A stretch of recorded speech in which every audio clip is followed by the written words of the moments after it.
Only 82 of the 283 passengers on board the ship are believed to have survived when it crashed into rocks near Stornoway on the Isle of Lewis during the early hours of January 1, 1919.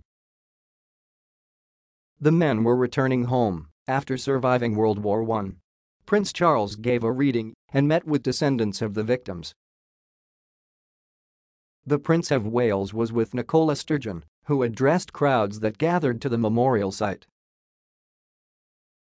They both laid wreaths at a monument overlooking the scene of the disaster along with emergency services and other organizations. A note left by him read, "In special remembrance of your service and sacrifice." Ms. Sturgeon said, "As we welcome in the new year, today in Stornoway we rightly look back 100 years and remember those lost on the Iolaire, a tragedy that involved so many, so close to shore, and, for most of the men, so close to home.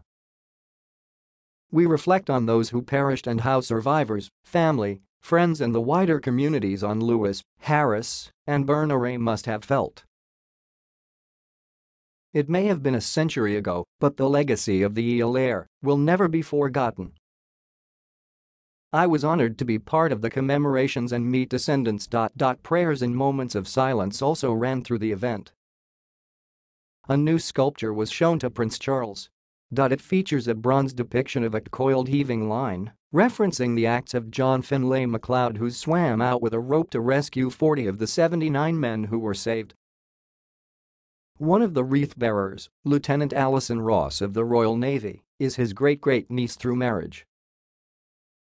She said, "To do what he did at a time like that is pretty incredible. I'm so glad I could be here with the Navy, but also with my great-aunt, standing shoulder to shoulder with the community. It was really quite an honor."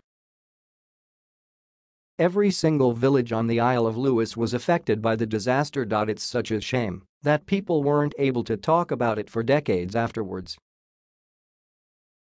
So it's really incredible now that 100 years later the whole community can come together. The occasion ended with a diver taking a wreath to the site where the